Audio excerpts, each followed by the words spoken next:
Hi, everyone. Hello. Welcome. We're excited that you're here with us tonight. I'm going to wait just a couple minutes while we have everyone come on into the room. So settle in. We're excited for you. Hello, everyone. We're excited that you're here with us tonight. Just a couple minutes while we get everybody into the room and connected.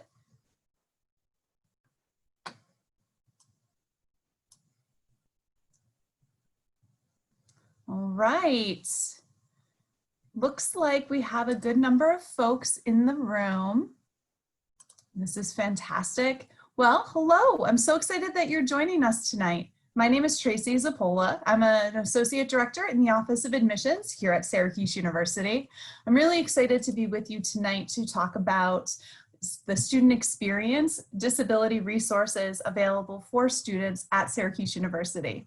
I've been joined by two of our amazing colleagues here at the university, Christina Papaleo, who's the Disability Access Counselor for the Center of Disability Resources, and Kate Pollock, the coordinator for Disability Cultural Center. So we're excited you're here with us tonight. And they're going to present and chat in just a few minutes to all of you. We're going to start off, though, by giving you kind of a big picture of Syracuse University. It's always nice, especially if you're unfamiliar with our campus, to kind of understand what we're all about. So Syracuse is a very diverse institution. We have 15,000 undergraduate students. We have students coming from all 50 states, 163 different countries, and our students are really diverse in every sense of the word. So whether that's ethnically, socioeconomically, religiously, able-bodied students and other students alike, our students are coming to us with all kinds of different backgrounds and ideas and understandings. So we want to meet students where they are. We want our students to be involved on campus. We want our students to take advantage of our 200 academic majors, our 100 different minors. So we have a variety of different clubs and activities available for students, over 300 clubs and activities at Syracuse. A lot happening between all of our clubs and activities. Students can get involved with intramural and club sports. They could participate in community-based organizations and service organizations. They can do lots of different activities, including Greek life or perhaps performance-based organizations like a cappella or orchestra. So all kinds of things happening right now for students at the university. Our students are also able to participate in some really interesting Orange After Dark activities. These are activities that happen on Thursday, Friday, and Saturday evening for students. Great way to socialize, meet new people, and try new things. Like, for instance, having a chance perhaps to go ice skating with Otto. That's our mascot on campus. So lots happening at our school, at our institution, and we're excited to share with you a little bit more. And we're going to talk a little bit tonight about the opportunity for students both academically and also socially at the university, and what sorts of resources are available for all of our students. So it's really exciting. We are an institution that is, as I mentioned at the very beginning, welcoming to students from across the world, across the country. And we're really doing, I think, a lot very, very well. And we're excited to continue to do what we're doing well now and enhance that as we continue on in the future. So in the question answer section, you're going to be able to put any questions that you might have. Go ahead and type those in, and we will leave time at the end for questions. But as we see questions come up, we might be addressing them as well. So please feel free, if you have questions as we're chatting, go ahead and use that function or that feature for the Q&A, and we'll get to those questions at the end. I'm going to go ahead and turn it over to my colleague, Christina, who's going to chat a little bit more. So Christina, welcome. Thank you, Tracy. Good evening, everyone, or good morning, whatever time zone you might be watching this in. My name is Christina Papaleo. Like Tracy said, I am a disability access counselor in the Center for Disability Resources, and I'll talk more about what my specific role entails, along with other positions that are within our office. We did recently have a name change. You might have heard us previously as the Office of Disability Office of Disability Services, excuse me. But we decided that because of the nature of what we do and how we do it, we felt that we needed to have a title that really reflects that. So this is our mission statement. It is a bit lengthy, but overall, the main points of this that we really want to focus in on, and the work that we do every day that focuses on this, is empowering students, enhancing equity, and providing a platform for innovation and inclusion. And we do this through multiple different ways. And this is a little bit different than what you might be familiar with if you have a disability or you know somebody with a disability who has had accommodations in high school, that we see disability as diversity. We don't see it as a diagnosis. We really focus on a social justice model approach, which is very unique to Syracuse. And we continue that approach through different, through other ways, such as the Disability Cultural Center, which Kate will talk about a little bit later on. But we really want to encourage students to embrace disability, that it's not something to be ashamed of, it's not something to be stigmatized, and there are opportunities within one's disability to really find access within higher education. So transitioning to college, this is something I would say is one of the biggest challenges that our students face, whether they have a disability or not, but especially the students that I work with as an access counselor. A lot of students come to college with a different mindset of how they've experienced their disability in the past through different accommodations they had in high school and even before that, junior high, elementary school. And there are a lot of changes, definitely a lot of changes happening now with the pandemic and transitioning from the in-person environment to the online environment. But aside from that, specifically that are maybe more disability related, is that the responsibility is on the student.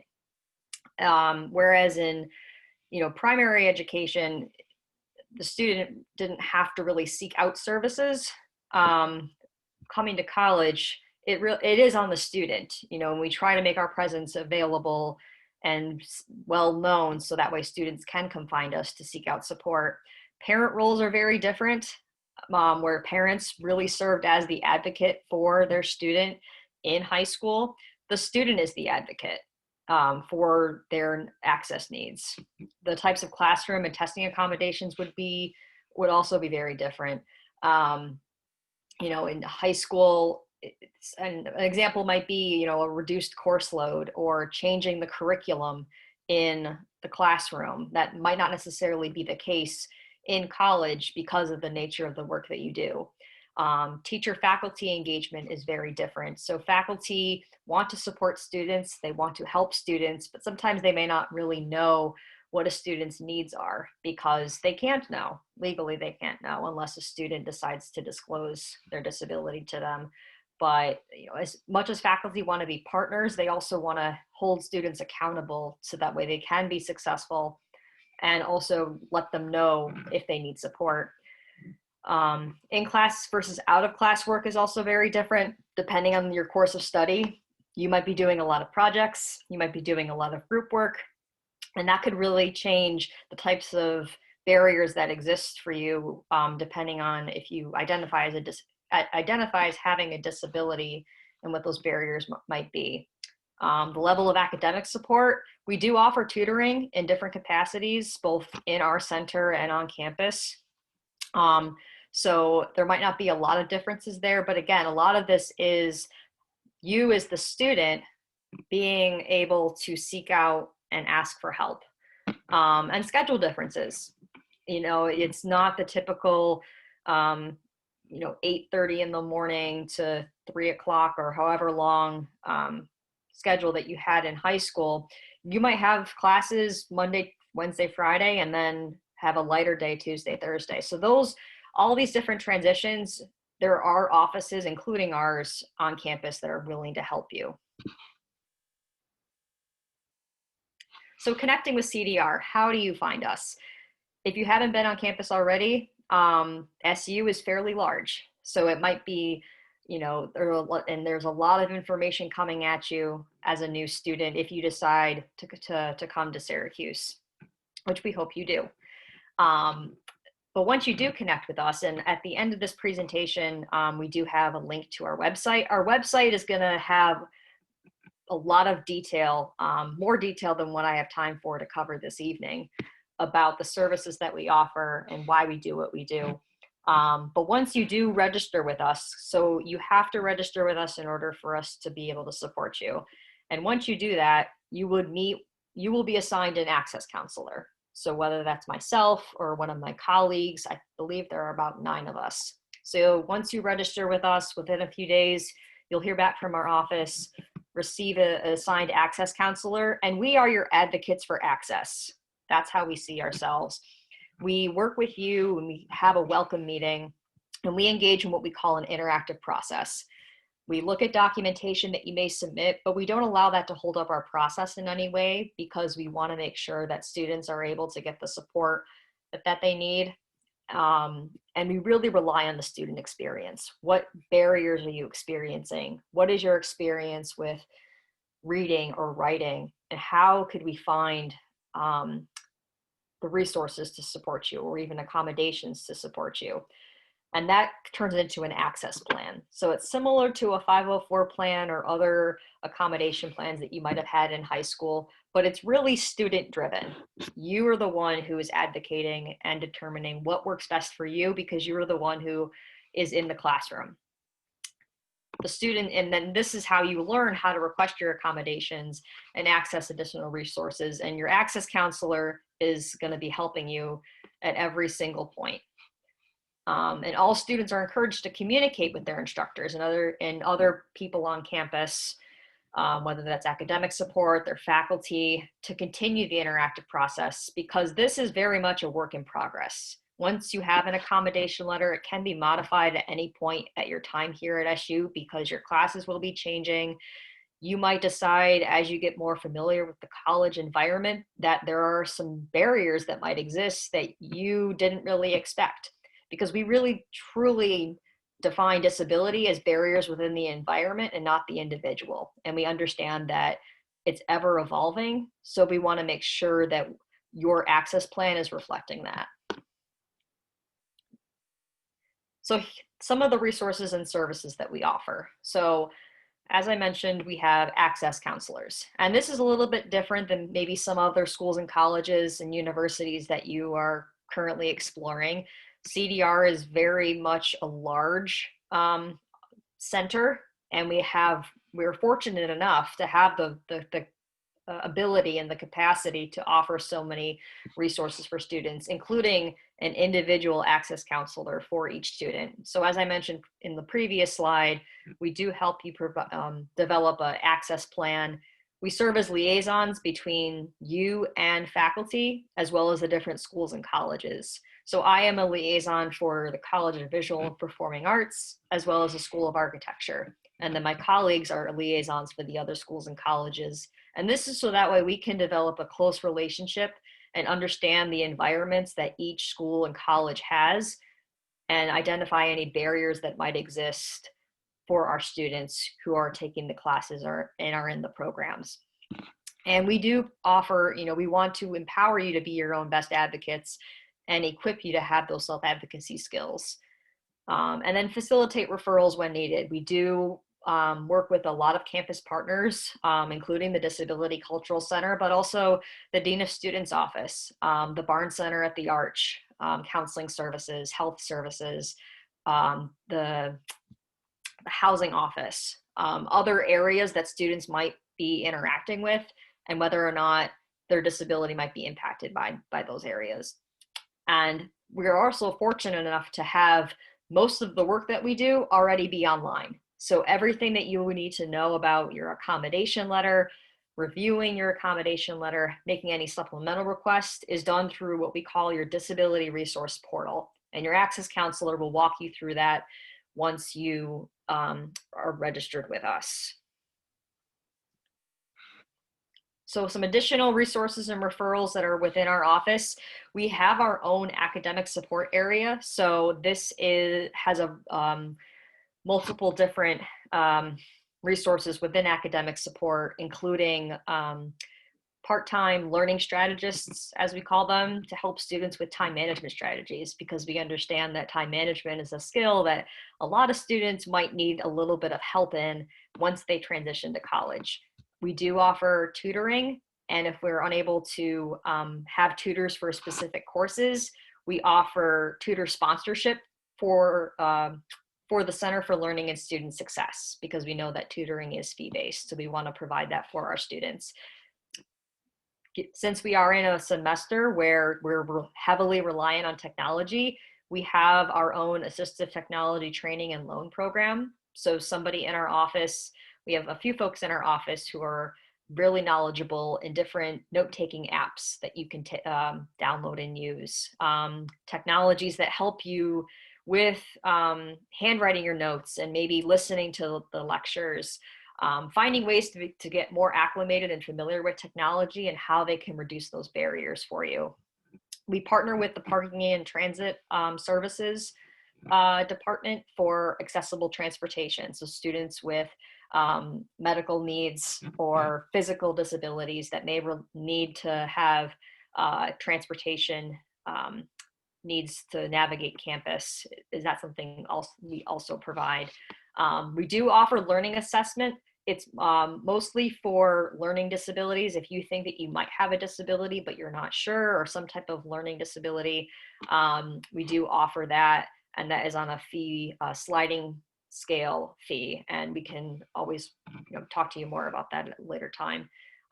We have an honor society program, as well as a workforce recruitment program. And these are leadership opportunities, because we want students to be able to access the academic environment, but then we want to be able to help you feel empowered enough to access programs outside of the classroom, to be able to say that you're going to be prepared once you graduate and develop skills for advocacy, so that way you can continue on whatever you choose to pursue. So this is our contact information. We are located at 804 University Ave on the 3rd floor. We're the only office actually on the 3rd floor. It's the building right next to the School of Education if you have been on campus. But if you haven't, if you know where the Sheraton Hotel is, we're directly across the street from the Sheraton. And if you go through the double doors in the elevator up on the 3rd floor, we're right on there. You can contact us via phone. Our office is open, and we do have staff on a rotating schedule in the office. The best form of contact would be phone or email, and of course, accessing our website for more information. But with that, do we have any questions that I could possibly answer?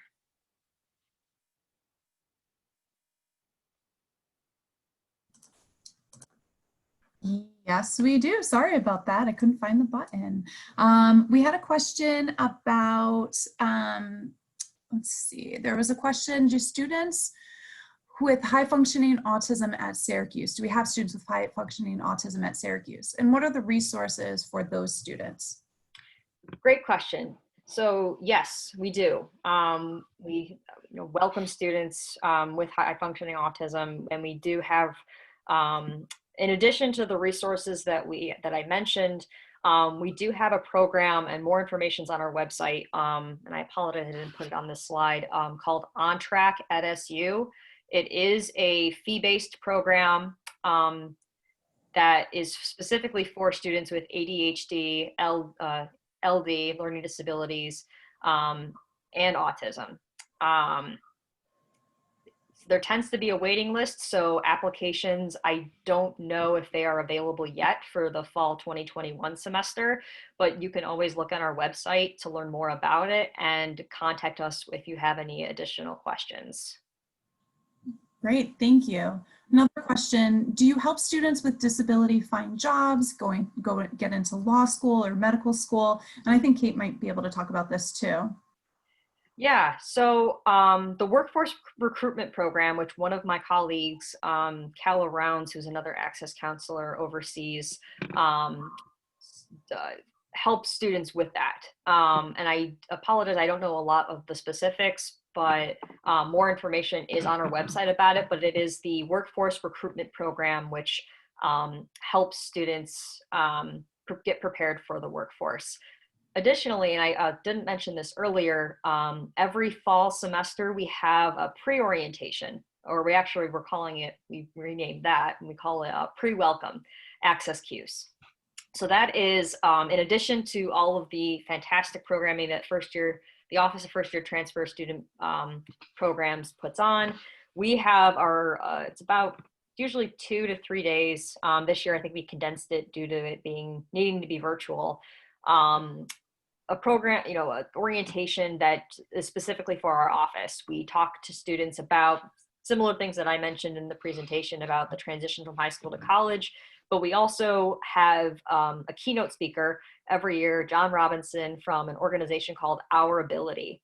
And John has been an incredible partner for us. He has created a website specifically to help people with disabilities find employment. And I believe he's been working on creating a database that is similar to LinkedIn, and it's pretty incredible. He showed us a little preview of it, but students can essentially create their own profile because there are many employers who are hiring and who are specifically looking for the skills that people with disabilities can bring. Great, that's really interesting, actually. Another question that came in from Jake, do you allow reduced course load?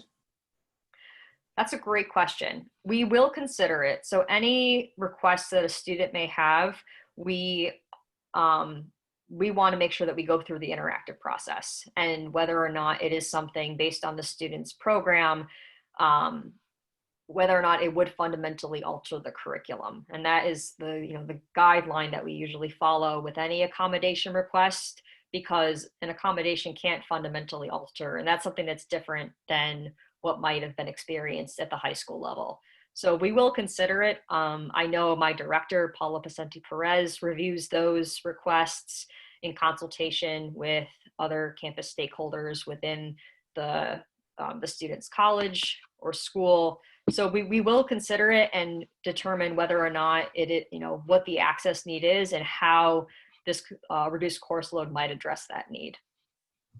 And then one more question, and then I think we'll save the other questions till the end. Do you offer freshmen a writing seminar, first year students a writing seminar that's specific for dyslexic students? That's a good question. We don't, but I know we refer students to the Writing Center. And I know I've talked a lot with my students this semester about utilizing the Writing Center, and there is a course actually, and I don't want to give the wrong information, so I recommend going on their website to look at it. But there is a writing first year, or intro to writing, or writing, some type of writing, like a 1 credit course that you can take to learn about the fundamentals of writing. It's not specifically for students with dyslexia, but that would be great feedback to give them too. And I'll bring that, I'll share that with them, because I think that would be something to look into, because we do have students with those specific needs as well. Yeah, especially Writing 105, that is such a fundamental course for all of our students. It is a great suggestion. Thank you to our student on this call today that suggested that. I like that. So I'm going to go ahead. We're going to save more questions for the end, but I want to make sure that we have an opportunity to hear from our colleague in the Disability Cultural Center. So Kate, I'm going to go ahead and turn it over to you now. Great. Thank you so much. Hello, everybody. I am the coordinator for the Disability Cultural Center. On our first slide, you can see some of our staff. Dennis, a graduate assistant, Summer, student worker, Diana is a peer mentor, Austin Brown is our graduate assistant. How do I get to the next slide? Okay, thank you. So you'll do that, Christina. So one of our one of the things that we offer is the Orange Recovery Community, which is run by Austin. And Austin has about 12 years of experience running recovery communities for collegiate recovery. So that's for people who are in recovery from substance use or alcoholism or any other kind of addiction. It could be to shopping, you know, there are many different kinds of addictions out there. If you feel like you need somebody to talk to who's not really, you know, an authority figure, but somebody that will just listen to you, that's what Austin is here for. And Austin has mentees that come to the program. It is a peer mentorship program. So we connect people to resources on campus and off for addiction and recovery. We provide programming and community for undergraduates and graduates in recovery. And we are doing more of a virtual meeting space these days because of COVID. So that's just more support that is offered with Orange Recovery. Okay, next slide, please. Our other program is the Access Mentoring Program, which is run by Janice Lucas, our other graduate assistant. She is doing a master's in marriage and family therapy. So this is a program created by and for disabled students. If you are a disabled student and you're just coming to campus, it can be very overwhelming to learn how to navigate all of the different resources and the buildings and just campus life in general. So what we do with this program is we pair you with a mentor who is also disabled, who kind of knows how things have been going and knows how to do things on campus. And of course is connected with the Disability Cultural Center and the rest of the staff so that we can help you navigate campus and navigate all of the resources, some of which Christina was just talking about, and then all of the other sorts of things, the counseling center, the Barnes Center, there's so much. As Tracy said, it really is a very large campus. So it can be helpful to have somebody up here help you with that. Next slide. We have a speaker series. Last year we had Ryan O'Connell come from the Netflix show Special. If anybody has seen that. He came and gave a presentation. Ryan has cerebral palsy. So he talked about that and growing up with cerebral palsy and then writing a show on Netflix where he plays himself. And it's just the reality, and you know, it's not sad or depressing to be disabled, as Christina said. It's something that we celebrate at the Disability Cultural Center. So we like to have people come and present and talk about disability from a variety of viewpoints. Disabled people, all of them, talk about different topics like disability and sexuality, disability and race, addiction and mental health, disability history, disability culture, disability in film. There's so many different topics to talk about. So often we have a speaker that comes here and we collaborate with the Office of Multicultural Affairs and the LGBT Resource Center. Those are the other cultural centers. So we are one of 3 cultural centers and we all work together because it's important to be intersectional. So you can be a person who has a disability and be a person of color, be LGBTQIA, and have any number of other identities. So that's what I mean about intersectionality. And that's why we work with these other offices to make sure that we are very inclusive. So our speakers and topics, yes, are intersectional. The resources, we connect students, faculty, and staff because faculty and staff have disabilities too. With the campus and community disability resources, there are resources out in the Syracuse city that sometimes can be helpful for somebody. I'm deaf and I grew up my whole life getting disability services from the city of Syracuse and the state of New York, so I have personal experience with that. I also know a lot of people in the community that do disability services work, so sometimes that can be helpful. Also, just knowing about the resources on campus, referring people to Christina and others at the Center for Disability Resources. That's something that we do. Discussing campus life and navigation with parents of incoming students. We do that. We will talk to your parents. A lot of times parents are nervous and they don't really know how college is going to go for their student, so they come into the center and talk to me about that. And I tell them about all of the different resources that we have on campus for disabled students. We host Disability Mentoring Day for disabled community members.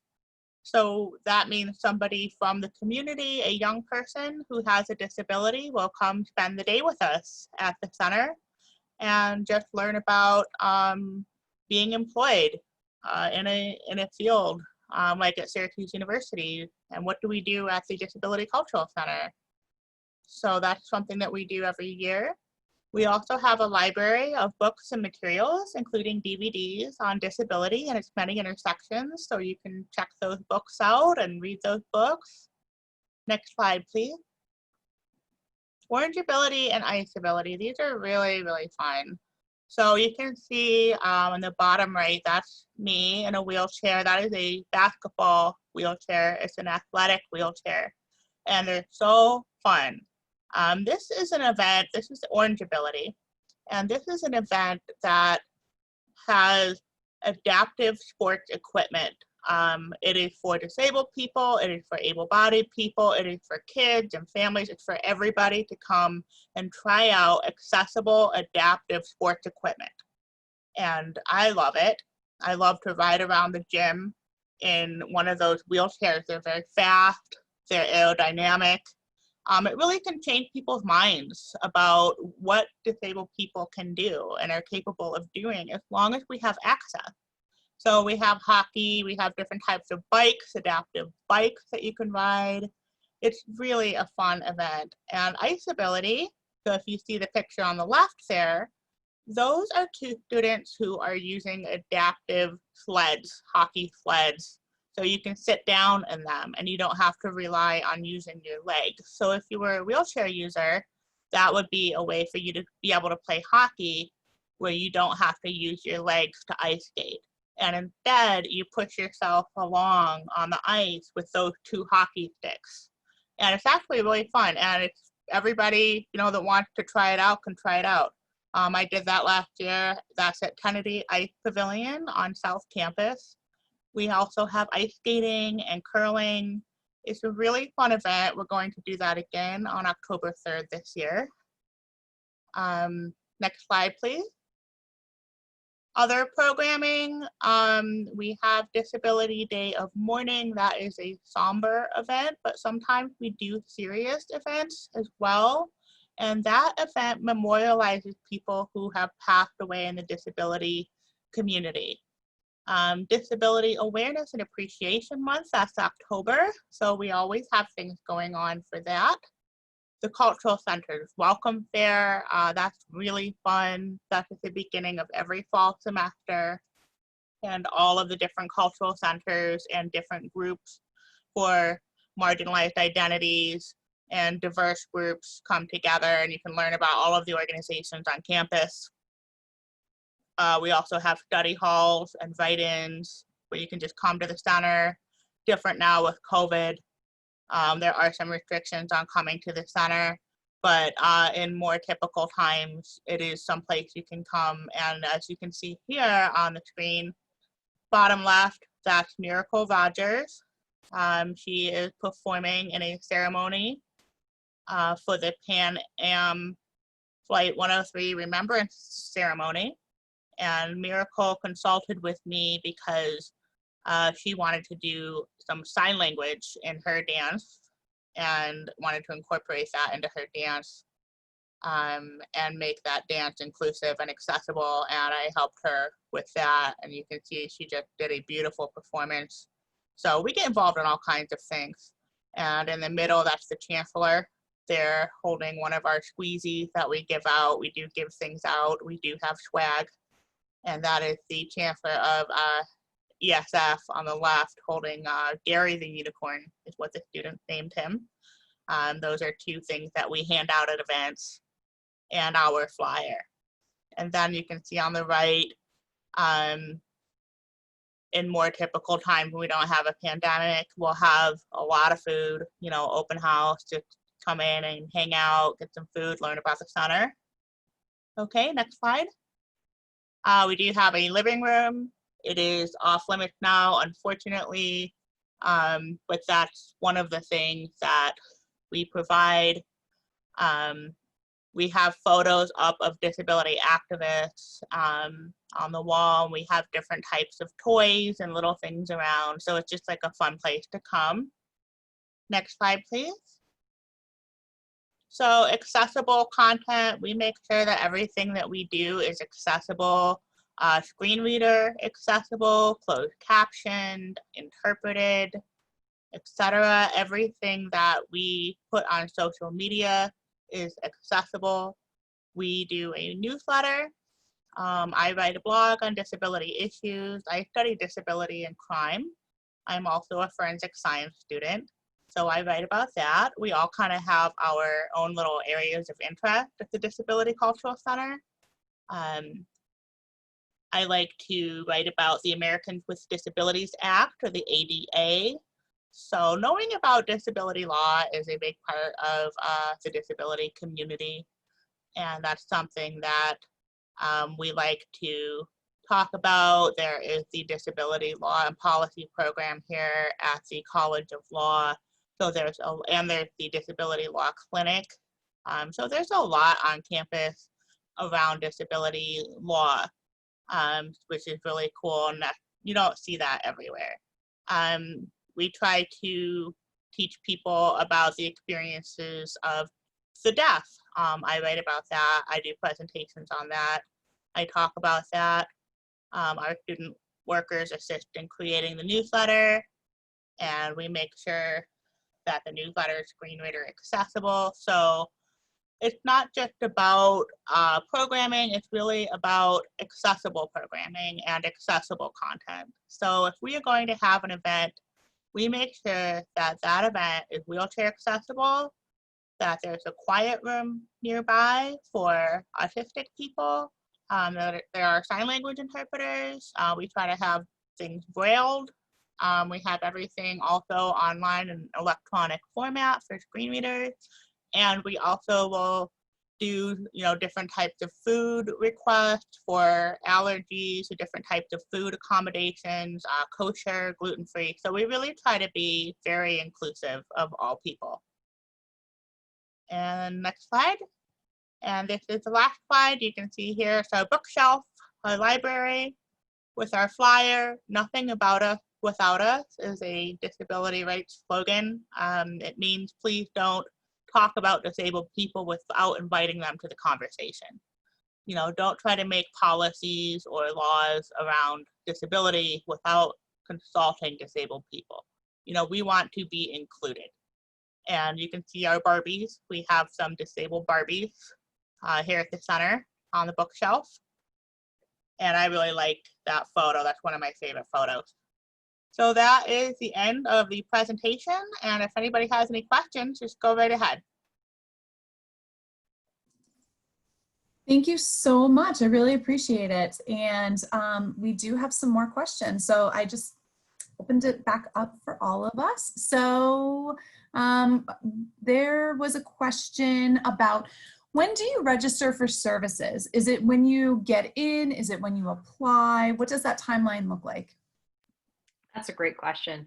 You can really register with our office, with our center rather, at any point. Whether that's right when you get accepted. We do want to make sure that students are accepted to the university, because when we meet with you and create your access plan, we link your accommodation letter to the faculty from your course schedule. which makes it really convenient. So you won't have to worry about giving your letter to your faculty. They will be able to access that through their own portal. But if you find that you're not ready to come to us, we never really want to pressure you. If you find that maybe halfway through the semester, I have students who are on my case a load who are in their junior year, and they decided that they really would like our support. So really at any point you can register with us. There's no deadline or limit really. And a follow-up to that, what kind of, or what type of documentation would the student need in order to request that their accommodations? Good question. So on our website, we have documentation guidelines with more detailed information, but from my experience from the Access Counselor perspective, I have typically seen psychoeducational evaluations. I've seen IEPs, individualized education plans, 504 plans. We have a provider verification form, which is kind of, I call it the Spark Notes version of documentation. So if that is something, we have a PDF of that on our website that you can have a healthcare provider submit, a therapist submit. Those are typically the types of documentation that we look at. And we really do look at it as a supplement. We don't look at it as the primary source. We see the student's experience as the primary source, but we do want to have some type of documentation so that way we can see a different perspective of the students' access needs. I did see a question too about housing accommodations. So would you mind if I just go ahead and— No, please do. Yes, Great. That's always a hot topic. It is. So I'll start with kind of the tail end of the documentation question. We have another form for housing accommodations. So there are academic accommodations that we work with students with, but then there's also housing accommodations. If you are already registered with our office, you can submit a housing accommodation and you would just submit a supplemental request, and your access counselor can explain more of that in that process of how to do that. But if you are just submitting a housing accommodation, you're not really interested in academic accommodations, you can fill out the registration form on the new students page on our website, and there is a specific section for housing accommodations. We do review all housing accommodation requests, and your access counselor, you will, similar to how academic accommodations work, you will be assigned an access counselor who will meet with you. The meeting is a little shorter than a welcome meeting. It's usually about half an hour, and we call it our ADA housing meeting. And you would meet with us, talk about your request. We ask follow-up questions depending on the request, whether that's an emotional support animal, you're requesting an air conditioning unit, because we very well know not all the residence halls are air conditioned, unfortunately, although it doesn't stay really warm here in upstate New York for very long. Or a single room. Those are other common housing accommodation requests. And then we look at the documentation from a therapist or a healthcare provider through that specific form that you would submit to us. And we present it to a housing committee, which consists of all the access counselors in our office, as well as the associate director for housing, meal plan, and ID services, which is great. And we have a great relationship with her. Her name is Gil Budman Cantor, and she is able to tell us more from the housing perspective of what options are available, and working with us. So if we do approve your request, she will work with you from that point on. We do send you a decision letter, and you have the right to appeal the request and submit it to our ADA coordinator, William Myhill, and he reviews any appeals. It's really it seems like a complicated process when you explain it, but I know that from working with prospective students, admitted students, that it's really a fantastic process. And I had the experience last year of moving in a student who was moving in with their emotional support animal, and I could see just it was honestly the coolest experience that I've had at Syracuse in a long time, because the student was so excited to come to campus and be on campus, and was so thankful and really just proud that she was able to bring her emotional support animal with her and, you know, have that all work out for her. So I think it's a really nice thing. It's a really good process, honestly. So we had another question, Kate. Maybe this is a good question for you. Syracuse is often ranked pretty highly for disability services. What does Syracuse do differently, do you think, compared to others? We do a lot of things differently. So the School of Education started the first disability studies program in the world in about 1994. And the School of Education has a very long history going back to the 1960s of groundbreaking disability studies, disability theory, and disability rights professors that wrote a lot of very important things that are now canon in disability studies. So there's that aspect of it. The School of Ed, you know, they still offer those programs. We have so many different areas of campus that are related to disability. And I think that we have a more progressive understanding of disability than a lot of other colleges and universities because of the history that we have with professors that worked here, Burton Blatt, Fred Kaplan, Doug Bicklin. I mean, there's so many of them that are like the giants in the disability studies world, and they really set the foundation for kind of a further understanding that is more campus-wide of a progressive approach to disability. And as I mentioned, we have the Disability Law Clinic that is run by Professor Michael Schwartz, who is a deaf lawyer. That is pretty unusual. We have the Disability Law and Policy program. That is really cool. I've taken classes in that program. We have the Disability Law Society. We have a lot of student groups for disabled undergrads and grads that are pretty historic and pretty groundbreaking. We have Burton Blatt Institute, which is a disability research institute.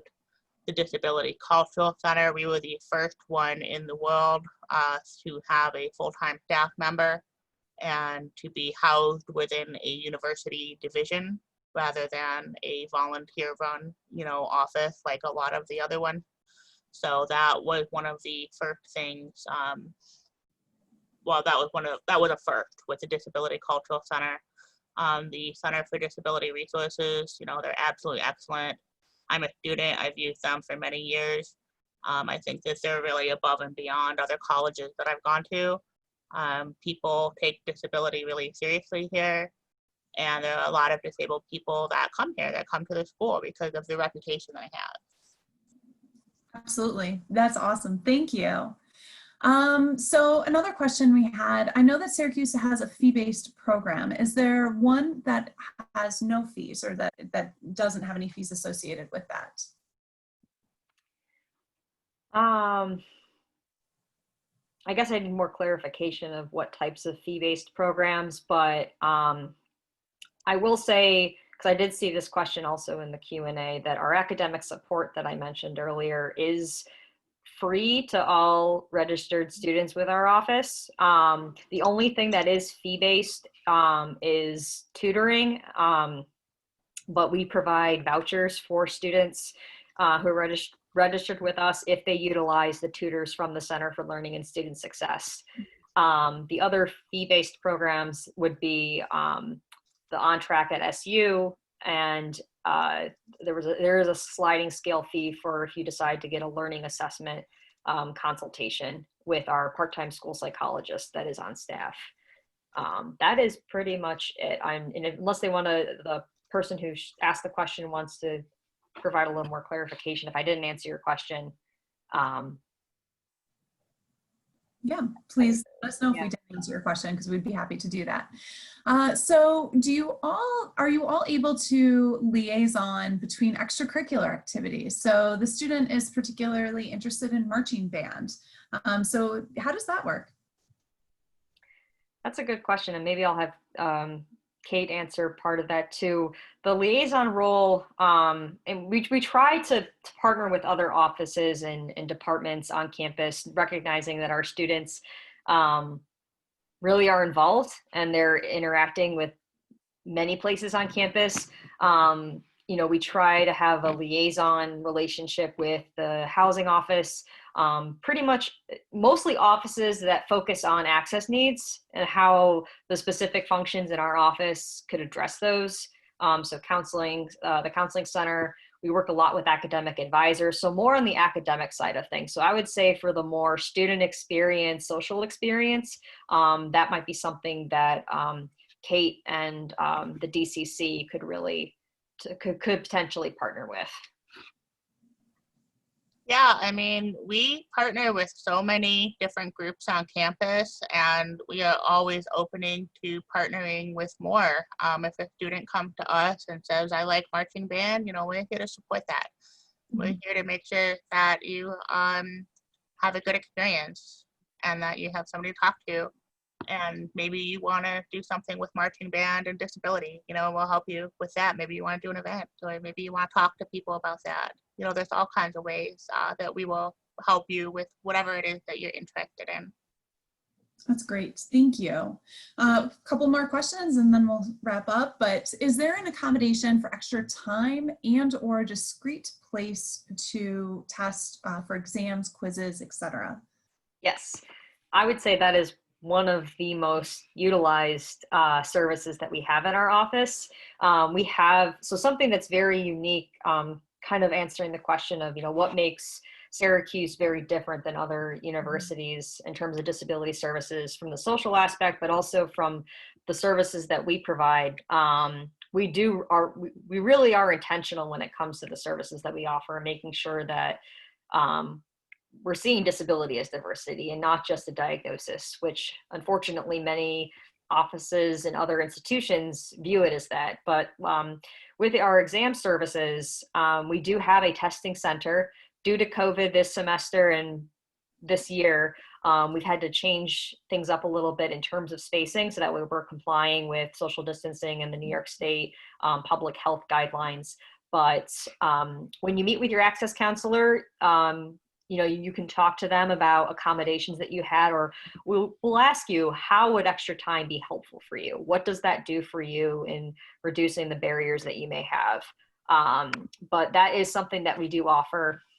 If your classes are online, your faculty will be the ones to extend the time for you on Blackboard or another virtual platform that they might use. And we can always work with faculty, and as we have. So on our website, we also have a specific COVID related page for faculty to access of resources on how to make their materials accessible, how to extend time on Blackboard, how to make sure that they are implementing accommodations as they legally need to and as they should be. Well, in a typical year, you would come to our center to take your exam because oftentimes your professors aren't unable to proctor you for your extended time.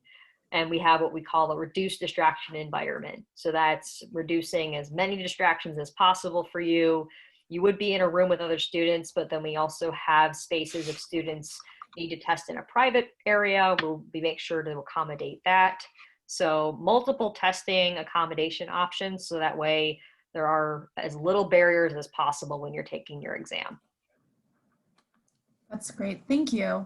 And I think this looks like our last question here. So we kind of have discussed this already, but how do professors usually see students with learning differences, and what kind of accommodations can a student expect for a very rigorous program? I mean, I think that we've answered a lot of this, but I don't know if you want to just reiterate some of the points. Yeah, and it can be challenging, because not many people, people are so familiar with this deficit model of disability that they see it as a diagnosis and not as part of diversity. So our role and the DCC's role is to really educate the campus community, including faculty. Many faculty are open to it, but it really depends on their experience, and we try to meet them where they're at. We do offer trainings to faculty. So actually my supervisor and I gave a presentation to faculty just this morning. Part of the liaison role is to attending faculty meetings, explaining what we do, and more importantly, why we do it. So that way they know that we're not just doing this just because, but there is a meaning and a purpose behind it, and it's for access. So after that education happens, faculty have a greater awareness and they feel more equipped, because many times they want to support students, they just don't know how. And that's our job, is to make sure that we are able to equip them with that, because that's our area of expertise. There are still some faculty though that we do deal with, who might have some pushback with accommodations. But if at any point a student feels uncomfortable or they feel that their faculty aren't being supportive, that is when we step in. And we have had to in the past, of addressing concerns with faculty, making sure that they understand that they are not only legally required to implement accommodations, but there is a concern. Let's talk about it and figure out how we can address that concern, but also making sure that we're meeting the needs of the student first and foremost. Kate, did you want to add anything else? Yeah, we're also here if somebody needs to talk about that. I have had students come in and talk to me about that. The Center for Disability Resources will, address it in a more proactive way, but we are definitely here to support you too. I found, as a disabled student, I've done 2 master's degrees here, that people are pretty good with disability at the university. If there's an issue, I've had to go to CDR before. They resolve it, and it's fine. Sometimes people just don't understand, like Christina was saying, and they just need a little teaching experience. That's why we're all in higher education, for that teaching experience, for sure. Yeah, so that wraps up all of our questions. I just want to say again, Kate, Christina, I appreciate you so much. Thank you so much for spending your time with us today to tell us a little bit more about this subject area. For prospective students out there, please continue to stay in touch with us. You can find additional information on our website, syracuse.edu/admissions. You can also reach out to us at orange@syr.edu and continue to stay in touch with us throughout this process. I know that college application time can be a little overwhelming and a little scary, but that's what we're here for. We're here to help you, and we would love to connect you with the resources at the DCC and at CDR, so we can continue to engage you in those conversations now, and then hopefully as an admitted student and a first-year student next year. So thank you all again for your time, and I hope you all have a lovely evening or morning. Bye. Thank you.